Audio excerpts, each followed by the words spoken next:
Assalamualaikum warahmatullahi wabarakatuh. Waalaikumsalam warahmatullahi wabarakatuh. Kalau kata orang Subang, lamo tak besuo. Iya nih. Ini memang karena kita kudu istiqomah nih, ubum ini nih. Sat. Umat bertanya, hampir kepleset Ustadz. Ustadz bertanya menjawab ya, terbalik ya. Terbalik, umat bertanya, Ustadz menjawab. Menjawab. Ubum. Alhamdulillah teman-teman TK-nya sekalian, kita jumpa lagi dengan Ustadz Haji Andika. Di tengah kesibukan beliau, alhamdulillah hari ini kita berhasil nyulik beliau. Jangan kemana-mana, mampir ke TK-nya untuk menjawab beberapa pertanyaan dari ikhwan dan akhwat. Ustadz, ini ada pertanyaan Ustadz terkait dengan emang kaitan antara tasawuf dan fikih gitu kan. Iya.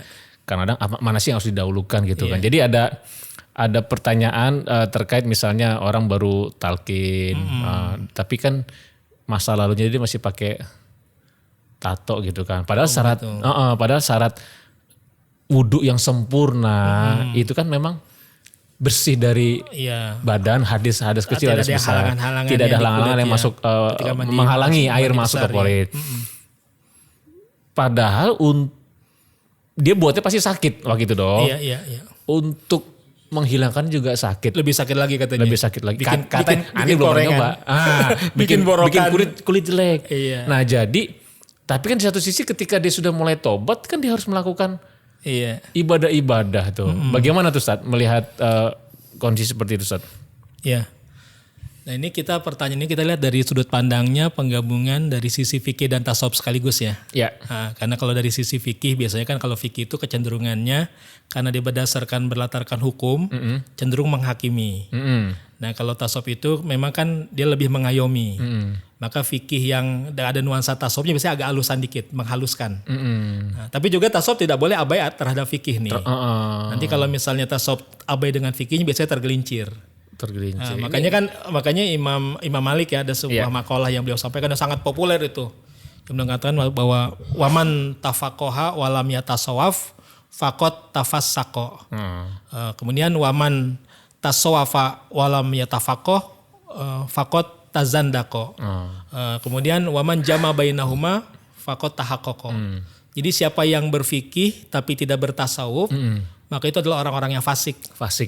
Fikih tanpa tasawuf fasik. Ya, fasik. Kemudian orang-orang yang bertasawuf tanpa berfikih itu zindik. Dan orang yang menggabungkan keduanya, fikih dan tasawuf itulah orang-orang yang benar. Jadi artinya memang jangan dijadikan dikotomi, lebih penting mana fikih dan tasawuf. Dua-duanya penting. Dua-duanya sama pentingnya, sama perlunya. Iya, sama kayak ini ya, Islam Iman Ihsan ya. Ya memang sama ilmu fikih, ilmu tauhid, ilmu tasawuf sama kedudukannya. Dan memang juga ada juga walaupun dari istilah mengatakan tadi bahwa ilmu fikih dianggap sebagai kulit, kemudian ada juga mengatakan ilmu tasawuf sebagai isi. Ya. Tapi kan tetap bahwa yang namanya kulit kalau nggak ada isinya memang tak ada nilainya. Kopong. Ya kopong, nggak ada nilainya. Tapi sebaliknya isi tadi kan tasawuf atau hakikat tanpa bungkusan syariat, tanpa bungkusan ilmu fikih dia juga rusak. Rusak kotor. Rusak. Jadi dua-duanya tuh memang saling membutuhkan. Nah terkait dengan pertanyaan tadi, yang mungkin kita bisa menjawabnya dengan sebuah kisah nyata nih. Ada sebuah kisah nyata di kalangan tekin itu sendiri. Orang yang baru mengamalkan zikir, ya baru talqin zikir. Kemudian dia mengamalkan di suatu daerah yang kebetulan di wilayah itu ya termasuk para tokoh-tokohnya, termasuk para pengurus masjid di mana dia biasa berzikir. Ternyata orang-orang yang anti dengan tasawuf, sesuai dengan pengamalan thariqah. Nah, jadi anti dengan thariqahnya nih. Jadi ketika orang ini memang dia seorang mantan preman. Jamaah nih ya. Iya, yang habis talqin zikir, dia punya tato dan tatonya nggak tanggung-tanggung. Tatonya itu suka nonton film Jepang kan Yakuza. Itu tatonya sekujur badan. Iya. Ya, tato sekujur badan. Nah, ketika dia talqin kemudian dia mengamalkan zikir di masjid itu, ya dengan zikir ala tekin kan pasti dengan ciri khasnya jahri. Walaupun jahri itu mungkin gak keras-keras amat gitu ya. Cuma ternyata di tempat di masjid itu ada tokohnya, ada ustadz setempatnya, ya pengurus masjidnya yang anti dengan thariqah. Maka sebenarnya ketidaksukaannya dengan zikirnya, bukan kepada orangnya. Orang yang bertato itu. Tapi kemudian dia menghardik orang tersebut setelah selesai berzikir. Dikatakan bahwa ente zikir kayak begitu, badan tatoan percuma, zikir ente gak diterima. Begitu. Maka kan jadi galau nih. Udah memvonis tuh ya. Ini orang mantan preman, baru mulai tobat, Dia kemudian kebetulan dapat talqin zikir, dia mengamalkan zikir dengan sungguh-sungguh. Kan biasa orang-orang awal tuh biasanya semangat ya. Betul, Ustaz. Orang-orang awal-awal dapat talqin itu semangat. Ya mungkin apakah dia juga kemudian ketika berzikirnya lost control, gak tahu juga, yang jelas kemudian dia dihardik seperti itu.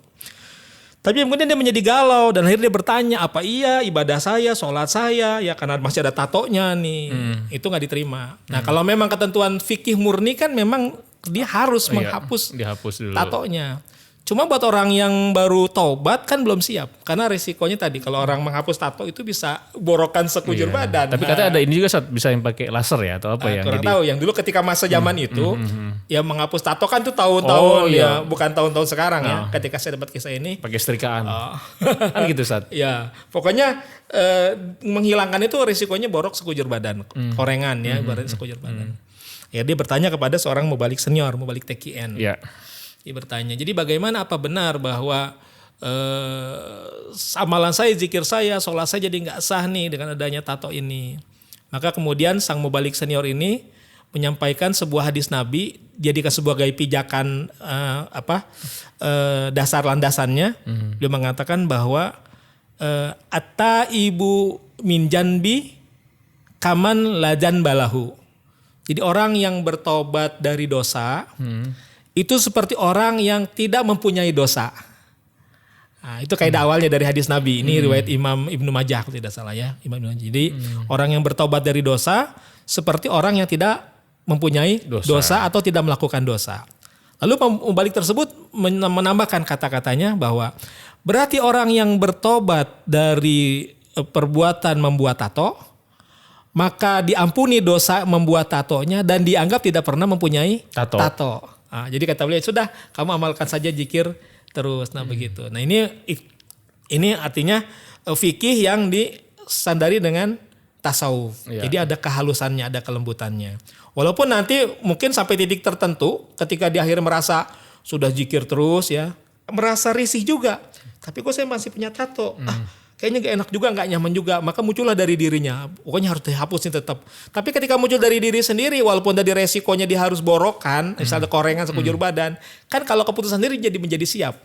Ketimbang jawaban yang langsung mengindoktrinasi bahwa dia harus menghapus tatonya, bahkan khawatirnya malah membuat dia menjadi putus harapan. Akhirnya malah belum tentu menjadi pengamal zikir gitu. Namun gini Ustaz, kalau tadi tato sekujur tubuh dari lengan, itu kalau dihapus, kalau saat itu ya belum ada teknologi, karena sekarang ada, setahu saya ada teknologi kayak lasernya juga yang memang mahal dan juga nggak bisa, sering harus ada jeda waktu itu kan karena kan lasernya. Bukannya jadi ngerusak tubuh Ustaz. Maksudnya gini, udah bagus, waktu itu kita rusak dengan tato, kita rusak lagi dengan teknologi. Bukan dengan jadi bentuknya nggak bagus. Oh iya, Kalau zaman dulu kan jelas. Nah kalau di seluruh sekujur tubuh gimana? Ya makanya tadi, tapi kan tetap patokannya kalau secara fikih kan memang bahwa yang namanya mandi hadas besar itu harus membasahi dari ujung rambut sampai ujung kaki. Cuma karena ini kasusnya orang tadi dia terpleset dulu ke perbuatan maksiat dosa, maka menyikapinya kan, maka seorang itu harus ada kearifannya. Nah gitu. Adapun nanti secara hukumnya mungkin hukumnya tetap nggak berubah. Cuma ketika nanti muncul pada titik tertentu memang ada resikonya misalnya ya. Dan bahwa siap dia menanggung sebagai bentuk pertobatannya gitu insya Allah. Oh, jadi bukan berarti melakukan ibadah itu kita tuh tunggu sempurna. Iya. Jadi sebenarnya kalau kasus-kasus gitu kayak di Surelaya banyak juga Ustaz ya. Misalnya tadi kalau tadi kan ya orang mau belajar dikit, background beliau, backgroundnya itu mungkin dari orang nggak benar, ada preman, ada PSK misalnya, maaf seperti itu kan, bahkan datang pun masih pakai pakaian yang kurang sopan lah katakan seperti itu ya. Padahal dia mau tobat disuruh rapi dulu. Gitu ya. Ya makanya memang kalau di pesantren-pesantren lain kan umumnya orang misalnya kayak tadi PSK ya mau datang ke dari awal sudah mesti rapih dulu nih. Kerudung dulu apa. Tapi kalau Suralaya kan memang lebih fleksibel. Ya tadi karena Pakar Sabah sendiri mengatakan bahwa di sini mah bengkel mobil rusak gitu kata Pakar Sabah. Termasuk kita nih. Dan memang yang datang-datang itu tadi ya mobil rusak ya pasien, orang-orang yang membutuhkan bimbingan gitu ya. Betul. Jadi nggak mungkin ketika Suralaya sudah membuat ini sendiri menentukan kriteria tertentu nih orang bisa masuk sini kalau sudah gitu. Justru yang masuk memang orang-orang yang memang bermasalah. Yang membutuhkan bimbingan. Betul. Inilah memang keunggulannya ketika seorang faqih itu dia juga belajar ilmu tasawuf, artinya seorang faqih sekaligus seorang sufi. Maka tadi fikihnya itu tidak sekedar menghakimi, tapi juga mengayomi. Tidak hanya berhenti pada simbol-simbol simbol-simbol luar, tapi juga bahkan sampai ke substansinya, pemaknaannya begitu. Alhamdulillah. Terima kasih banyak Ustaz. Jadi untuk tasawuf dan fikih ini memang dua-duanya itu sama-sama penting. Sama-sama harus dijaga keseimbangannya. Insya Allah. Kalau satu sudah awalnya kita, saya ingat yang dulu tuh Ustaz, kalau kita dulu awal sudah banyak menggeluti fikih, lanjutin dengan terkait dengan tasawuf. Kita udah kuat tasawuf, jangan sampai kita tinggal, kita pelajari fikih. Dua-duanya. Dengan begitu Ikhwan Teken bisa bukan masuk hanya ke simbol tapi ke pemaknaan dan tidak terjebak hanya menghakimi tapi juga mengayomi. Seperti Ustadz Andika Darmawan. Mengayomi TKI News ngopi ubum di Borong. Mudah-mudahan. Terima kasih Ustadz ya. Nanti ada pertanyaan kedua tapi sesi selanjutnya Ustadz. Insyaallah. Jadi ketemu lagi pekan depan atau mungkin bulan depan. Karena ini kita memang belum istiqomah, mudah-mudahan bisa istiqomah saat untuk ubum ini karena memang banyak juga Iwan Akhwat yang bertanya terkait dengan ketasawufan, ketarekatan melalui konten-konten di YouTube kita maupun di Instagram. Silakan kalau teman-teman ada yang ingin ditanya, dipersilakan untuk berikan komentar di video ini atau mungkin pertanyaan-pertanyaan yang dirasa penting bisa juga inbox ke IG juga boleh. Sampai jumpa sesi yang akan datang. Assalamualaikum warahmatullahi wabarakatuh. Waalaikumsalam warahmatullahi wabarakatuh.